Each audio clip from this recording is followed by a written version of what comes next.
ले जी, हम हैं कश्मीर में और कश्मीर का ये एक बड़ा खूबसूरत जगह है।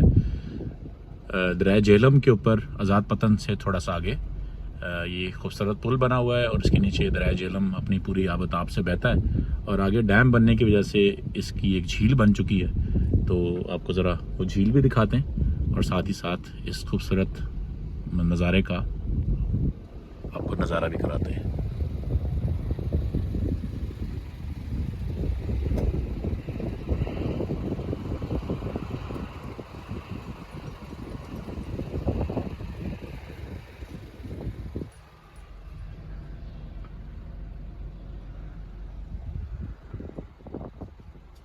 और ये ऊपर से हम देखते हैं कि इस तरफ से